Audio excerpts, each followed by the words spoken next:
Welcome friends to our YouTube channel APS study hub. पिछली class में हमने संविधान की अनुसूचियों से संबंधित कुछ बातें दोहराई थी। इस वाली क्लास में उसी की बातों को हम आगे कंटिन्यू करेंगे। पिछली क्लास में हमने संविधान की 6 अनुसूचियों से संबंधित बातें कर ली थी। इस वाली क्लास में हम 7वीं अनुसूची के संबंधित बातें जो हैं वो करने वाले हैं। तो मित्रों, जानते हैं कि 7वीं अनुसूची का विषय क्या है, उनके अंदर किस किस प्रकार की व्यवस्थाएं बिठा रखी हैं, वो सारी बातें आज की इस क्लास में हम करने वाले हैं। तो चलिए शुरुआत करते हैं 7वीं अनुसूची को लेकर। 7वीं अनुसूची को जो विषय संविधान में लिखा गया है या बताया गया है वो है शक्तियों का विभाजन।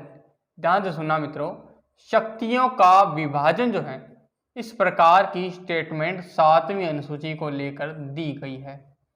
और यही स्टेटमेंट अक्सर एग्जाम में पूछ ली जाती है कि 7वीं अनुसूची का विषय क्या है, तो वो है शक्तियों का विभाजन। या फिर इसका एक और आंसर भी बन सकता है, वो किस प्रकार से, वो भी देख लेते हैं। ध्यान से सुनना, मैंने आपको पिछली क्लासेज में बताया था कि हमारे संविधान में, हमारे देश में, हमारे संविधान की संघात्मक प्रणाली को दर्शाया गया है, जिसके अंतर्गत संघात्मक प्रणाली के तहत जो है वही देश संघात्मक होता है जिसमें शक्तियों का बाकायदा केंद्र और राज्यों के बीच में बंटवारा किया जाता है। और हमारे देश में भी केंद्र और राज्यों का बाकायदा बंटवारा किया गया है। और उस बंटवारे को लेकर जो कार्य निर्धारित किए गए हैं, उन कार्यों की 2 या 3 लिस्ट जो है वो बनाई गई है, वो भी हम देख लेंगे कितनी है। तो उन लिस्ट को इस 7वीं अनुसूची में रखा गया है। ध्यान से सुनना, संघात्मक शासन प्रणाली की ये मूलभूत विशेषता है 7वीं अनुसूची हमारी। क्लियर? अब ये 7वीं अनुसूची में है क्या मित्रों? 7वीं अनुसूची में बहुत सारे विषय हैं जिन विषयों पर कानून बनाने की पावर को लेकर विभाजन जो है वो किया गया। ध्यान से सुनना कि किन विषयों पर कौन सी संस्थाएं कानून बनाएगी, उस बात को लेकर बंटवारा गया है, कानूनों के निर्माण को लेकर बंटवारा किया गया है। अब मैं आपको ये बता दूं कि हमारे देश में, हमारे संविधान के अंतर्गत कानून निर्माण की केवल 2 ही संस्थाएं हैं मित्रों, केवल 2 ही संस्थाएं। एक वो संस्था जो सेंटर में बैठती है और देश के लिए कानूनों का निर्माण करती है, और एक वो संस्था जिसका गठन विभिन्न राज्यों में किया गया है और राज्यों के लिए वो कानूनों का निर्माण करती है। तो पहले हम बात करेंगे सेंटर की, उस संस्था की जो देश के लिए कानून का निर्माण करेगी। उस संस्था का नाम है संसद मित्रों, संसद। और उसी प्रकार से विभिन्न राज्यों में जो संस्थाएं कानूनों का निर्माण करेगी, उस संस्था का नाम है राज्य विधान मंडल। ये याद रख लेना मित्रों, राज्य विधान मंडल। ये अक्सर एग्जाम में शब्द जो हैं वो आपको घुमा फिरा कर दिए जाएंगे। कथनों में ऐसे प्रश्न आते हैं तब उसका अलग से ध्यान से आपको देखना पड़ेगा। एक संस्था है राज्य विधान मंडल, एक संस्था है राज्य विधान सभा, और एक संस्था है राज्य विधान परिषद। तीनों में बड़ा फर्क है। क्या है वो फर्क, वो हम नेक्स्ट क्लास में देख लेंगे। लेकिन फिलहाल हम अपने आपको यहीं तक रोकते हैं कि सेंटर की संस्था संसद है और स्टेट की संस्था राज्य विधान मंडल है, जो देश में कानूनों का निर्माण करने वाली है। क्लियर? अब मेरे को आप ये बताइए कि साहब, अगर उन कानूनों की लिस्ट में अगर मैं बनाऊं तो वो लिस्ट कितनी बनेगी? जितने काम करने वाले उतने लिस्ट। तो हमारे देश में 2 संस्थाएं काम करने वाली, 2 लिस्ट कानूनों की बननी चाहिए। लेकिन हमारे संविधान विशेषज्ञों ने 3 लिस्ट जो हैं वो इसके अंतर्गत बनाई है, 3 लिस्ट। और तो वो 3 लिस्ट है कौन कौन सी, तो वो बात कर लेते हैं। सबसे पहली जो लिस्ट है उसका नाम है संघ सूची, संघ सूची मित्रों। दूसरी जो लिस्ट है उसका नाम है राज्य सूची, राज्य सूची। जितने भी संघात्मक देश हैं उनमें लगभग ये 2 ही सूचियां हैं। लेकिन हमारे देश में एक तीसरी लिस्ट और तैयार की गई, और वो तीसरी लिस्ट का नाम है समवर्ती सूची, कॉन्करेंट लिस्ट, समवर्ती सूची। और समवर्ती सूची का ये जो कॉन्सेप्ट है ये हमने ऑस्ट्रेलिया के संविधान से लिया है मित्रों। स्रोत भी आपने साथ के साथ जानने हैं, ऑस्ट्रेलिया के संविधान से ये हमने चीज़ें लिखी है। अब चलिए थोड़ी सी और बातें कर लेते हैं। अब बात ये करते हैं कि संघ सूची के अंतर्गत जितने भी विषय हैं जिन पर कानून बनेगा, उन कानूनों को बनाएगी कौन सी संस्था? संसद बनाएगी या विधानमंडल बनाएगी?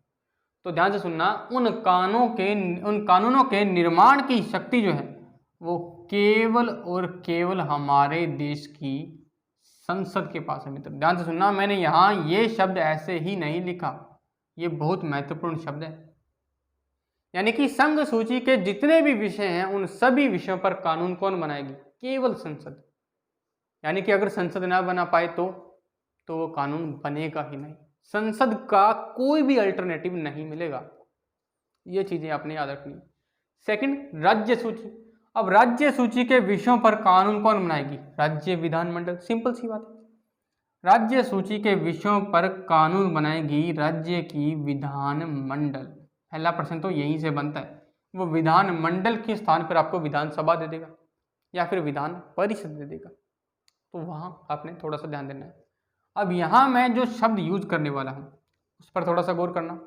यहाँ मैं जिस शब्द का प्रयोग करने वाला हूँ वो शब्द है सामान्यतः। सामान्यतः, जनरली। यानी कि राज्य सूची के विषयों पर नॉर्मली कौन कानून बनाएगा? राज्य विधानमंडल। हमेशा विधानमंडल कानून बनाए ये जरूरी नहीं है मित्रों, याद रख लेना, इन दोनों में बड़ा फर्क है। ठीक, अब किन किन सिचुएशंस में कौन कौन सी संस्थाएं कानून बनाएगी वहां से भी हमारे प्रश्न बन सकते हैं।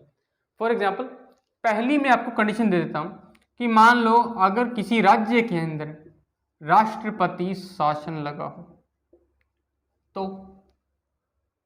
दूसरी कंडीशन, मान लो देश के अंदर आपातकाल लगा हो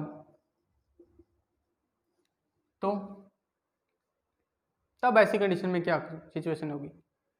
और तीसरी भी कंडीशन है, उस पर भी हम बात करेंगे, लेकिन ध्यान से सुनना, पहले इन दो कंडीशन पर बात कर लेते हैं। कि मान लो किसी राज्य में राष्ट्रपति शासन लगा है, तब ऐसी कंडीशन में राष्ट्रपति शासन का पहला प्रभाव क्या होगा कि विधानमंडल से कानून बनाने की पावर छीन ली जाएगी। अब सेकंड जो प्रश्न हमारा बनेगा या फैक्ट जो बनेगा वो ये कि फिर पावर अब गई किसके हाथ में? कानून अब कौन बनाएगा उस राज्य के लिए? और ये प्रश्न आता भी है कि राष्ट्रपति शासन में राज्य सूची के विषयों पर कानून बनाने की शक्ति किसके अधीन होती है? और इसका पहला ही ऑप्शन जो है वो हमें राष्ट्रपति मिलता है, और हम जल्दबाजी में उसको राष्ट्रपति कराते हैं क्योंकि राष्ट्रपति शासन इसका नाम है, लेकिन ये गलत है मित्रों। ध्यान से कॉन्सेप्ट को समझना। हमारे देश में कानून केवल दो ही संस्थाएं बनाएगी, एक संसद और एक विधानमंडल। राष्ट्रपति शासन में विधानमंडल से वो पावर छीन ली गई है ना। अब कानून बनाने वाली दूसरी संस्था कौन सी है? संसद। तो पावर किसके हाथ में आई? संसद के हाथ में आई है मित्रों। राष्ट्रपति कानून नहीं बनाएगा, ये बहुत इंपॉर्टेंट प्रश्न है, याद रखें ना। सिंपल से करोगे, जितना अच्छा करोगे उतना अच्छा आपके लिए होगा। क्लियर यहां तक? अब सेकंड, अब आपातकाल में भी यही होता है मित्रों। आपातकाल में पूरे देश के लिए इन तीनों सूचियों पर कानून बनाने की पावर संसद के हाथ में चली जाती है, तब विधानमंडल कानून नहीं बना पाएगा। उसके अलावा भी बहुत सारी बातें। आर्टिकल 249 है, थोड़ा सा बात कर लेते हैं। आर्टिकल 249 जो है वो ये कहता है कि राज्य सूची का कोई विषय है, राज्य सूची का कोई एक विषय, सिंपल सा कोई भी ले लो, उस विषय के लेकर हमारे सेंटर में राज्यसभा के पास, ध्यान से सुनना, राज्यसभा ने क्या किया? राज्यसभा ने उस राज्य सूची के विषय को राष्ट्रीय महत्व का घोषित कर दिया। ध्यान से सुनना, राष्ट्रीय महत्व का घोषित कर दिया। ऐसा 249 आर्टिकल में लिखा है कि अगर राज्यसभा अपने 2/3 बहुमत से राज्य सूची के किसी विषय को राष्ट्रीय महत्व का घोषित कर दे, तब राज्य सूची के उस विशेष विषय पर कानून विधानमंडल न बनाकर कौन बनाएगा? संसद बना सकती है, और संसद ने बनाया भी है इसी तरह से कानून। ठीक, लेकिन ऐसी इस प्रकार से बनाया हुआ कानून, इस प्रकार से संसद का बनाया हुआ कानून केवल और केवल 1 वर्ष तक ही लागू रहेगा मित्रों। ये चीज भी आपने याद रखनी है। आर्टिकल 249 के अंतर्गत राज्यसभा किसको पावर सौंप रही है? संसद को। किस विषय पर? राज्य सूची के विषयों पर। अब संसद ने कानून बना दिया, वो कानून कब तक लागू रहेगा? 1 साल तक, पूरे लाइफ टाइम तक इसकी उम्र नहीं होगी, 1 वर्ष तक वो लागू रहेगा। क्लियर। इसी प्रकार से एक और आर्टिकल आपका 252 ये कहता है कि मान लो 2 या 2 से अधिक राज्य हैं, स्टेट हैं, राजस्थान, हरियाणा, पंजाब, तीनों जो हैं वो इकट्ठे हो जाए, मिल जाए, और ये तीनों मंत्रणा करे संसद से। 2 या 2 से अधिक राज्य जो हैं वो आपस में लिखित में अनुबंधित होकर संसद को ये प्रस्ताव भेजे कि वो उन राज्यों के लिए इस विशेष सूची पर कानून बनाए। तब ऐसी कंडीशन में संसद इस सूची पर भी कानून बना सकती है उन राज्यों के लिए। ऐसा भी 252 में लिखा हुआ है। तो इसीलिए यहाँ मैंने शब्द यूज किया सामान्यतः। और अगर इस सामान्यतः शब्द की जगह या इस राज्य विधानमंडल की जगह जो है वो दूसरी संस्था कौन सी आ जाएगी? संसद आ जाएगी मित्रों। ये भी आपने याद रखनी। क्लियर। अब तीसरी बात कर लेते हैं समवर्ती सूची। मैं इसको इरेज कर रहा हूँ, अगर आपने नोट करना हो तो नोट वगैरह कर लिया करो हाथ के, या रिवाइंड कर लेना, या फिर स्क्रीनशॉट वगैरह जो भी आपने करने हो वो कर लिया करो। चलिए तीसरी हम बात करते हैं समवर्ती सूची की, कॉन्करेंट लिस्ट की।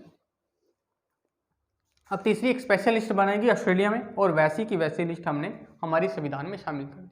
अब तीसरी लिस्ट पर पावर जो है कानून बनाने की वो दोनों ही संस्थाओं को सौंप दी है हमारे संविधान निर्माताओं ने। और वो दोनों संस्थाएं कौन कौन सी है? सबसे पहली संस्था है हमारी संसद जो कानून बनाएगी, और दूसरी संस्था है हमारी राज्य विधान मंडल। ये संस्था भी हमारे देश में कानून बना सकती है। समवर्ती सूची के अंतर्गत संसद और विधानमंडल दोनों कानून बना सकती है। सिंपल है। लेकिन क्या हो अगर दोनों के बनाए कानूनों का टकराव हो, या फिर मैं सीधे शब्दों में कहूं कि क्या हो कि समवर्ती सूची के किसी एक विषयों पर दोनों ही संस्थाएं कानून बना दे, विरोधाभास वाली बात हो, तब ऐसी कंडीशन में किसका कानून मान्य होगा वो बातें भी देख लेते हैं। मान लो समवर्ती सूची का कोई विषय है, शिक्षा को लेकर बात कर लेते हैं एग्जाम्पल के तौर पर, कि शिक्षा के किसी विषय पर विधानमंडल ने अप्रैल 2020 में कानून बना दिया, राजस्थान की विधानमंडल ने बना दिया अप्रैल 2020 में। क्लियर यहाँ तक? और वो हमारे देश में, हमारे राजस्थान में लागू कर दिया उसको। अब क्या हुआ साहब, अगले ही मंथ मई 2020 में संसद ने दिल्ली में शिक्षा के उस विषय के ऊपर एक और कानून बना दिया। 2 कानून है ना। अब बात देखो, बाकी देश के बाकी हिस्सों में तो संसद का कानून लागू हो जाएगा, वो तो सिंपल सी बात है। अब बात आ गई राजस्थान में, कि राजस्थान में कौन सा कानून लागू होगा। क्या राजस्थान में हमारा खुद का बनाया हुआ कानून लागू हो, या फिर हमारी सर्वोच्च संस्था का कानून लागू हो, है ना। तो इस विरोधाभास वाली कंडीशन में प्रभावी जो कानून होगा वो कानून होगा आपका संसद का मित्रों। ये भी आपने ये याद रखना है। लेकिन इसका एक तोड़ भी है, उस तोड़ पर भी बात कर लेते हैं। ये सारी बातें हमारे संविधान में लिखी हुई हैं, मैं आपको इनको आसान शब्दों में कॉन्सेप्ट के माध्यम से पढ़ा रहा हूँ, लेकिन जब हम डीपली डिस्कस करेंगे तो हम अनुच्छेदों के साथ जो है इन बातों को दोहरा देंगे। कि मान लो हमारी राजस्थान की विधानमंडल है, उस विधानमंडल ने शिक्षा के उस विषय पर कानून बनाने से पहले, ध्यान से सुनना, कानून बनाने से पहले सेंटर पर जाकर राष्ट्रपति की परमिशन ले ली। किसकी परमिशन ले ली? राष्ट्रपति। राष्ट्रपति को रिटर्न में दिया कि साहब हमें इस विषय को लेकर कानून बनाने दिया जाए। राष्ट्रपति ने परमिशन दे दी, तब राज्य विधानमंडल उस विषय पर कानून बनाएगी, और संसद का वो कानून इस कानून के ऊपर प्रभावी नहीं होगा। फिर राजस्थान में जो कानून लागू होगा वो हमारी राजस्थान विधानमंडल का होगा, संसद का नहीं। लेकिन ये कब होगा? जब राष्ट्रपति से पहले परमिशन ली जाए। क्लियर? ये चीजें भी आपने याद रखनी है। चलिए अब एक और कॉन्सेप्ट मान, ध्यान से सुनना, एक और कॉन्सेप्ट, कि मान लो कोई ऐसा विषय, ध्यान से सुनना, कोई ऐसा विषय, चलो विषय पर बात आ गई तो थोड़ा सा मैं आपको बता देता हूँ कि संघ सूची की अगर हम बात करें तो संघ सूची के अंदर मूल संविधान में 97 विषय थे मित्रों, और आज के तारीख में विषयों की संख्या बढ़कर हो गई है 100। इसी प्रकार से राज्य सूची में मूल संविधान में विषयों की संख्या थी 66, और वर्तमान में घटकर हो गई 61। 5 विषय घटा दिए गए। समवर्ती सूची की अगर हम बात करें तो मूल संविधान में इसमें 47 विषय थे मात्र, और आज विषयों की संख्या बढ़कर हो गई है 52। तो यहाँ कितने का गैप हुआ? 5 का, और यहाँ 5 का। तो यहाँ 5 माइनस और यहाँ 5 प्लस। समझ रहे इस बात को?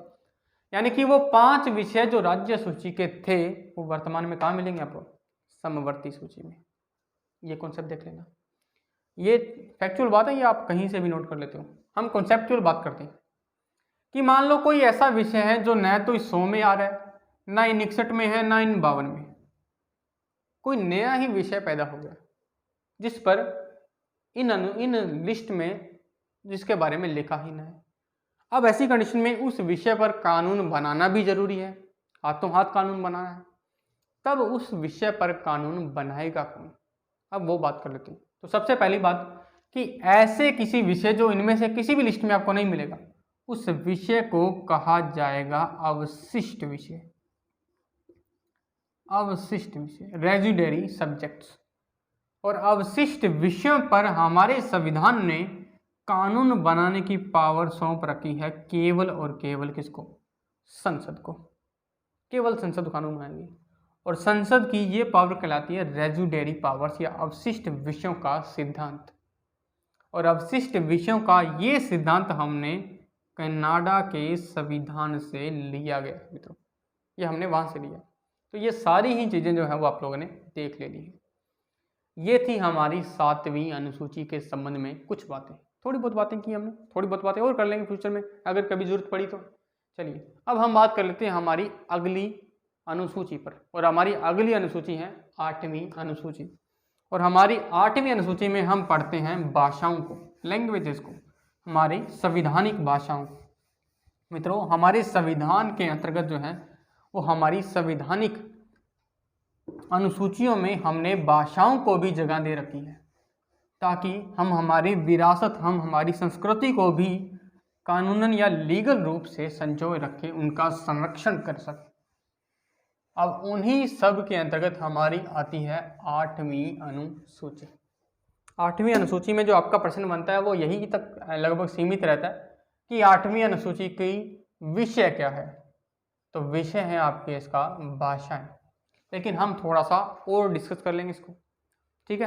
तो सबसे पहले मैं आपको ये बता दूं कि जब हमारा संविधान लागू हुआ था मूल संविधान में, उस समय भाषाएं कितनी थी, और आज 2020 में भाषाएं कितनी हो गई। पहला प्रश्न हमारा यहीं से बनता है। कुछ फैक्चुअल बातें, फिर आगे कॉन्सेप्चुअल बातें कर लेंगे। तो मूल संविधान में भाषाओं की संख्या थी 14, और वर्तमान में भाषाओं की संख्या बढ़कर हो गई है 22, है ना।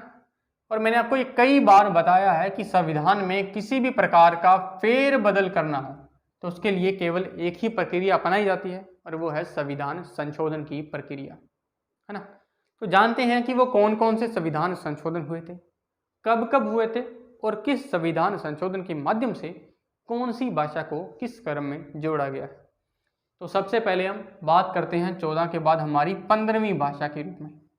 तो 15वीं भाषा के रूप में संविधान में मान्यता दी गई थी हमारी सिंधी भाषा को, सिंधी भाषा को।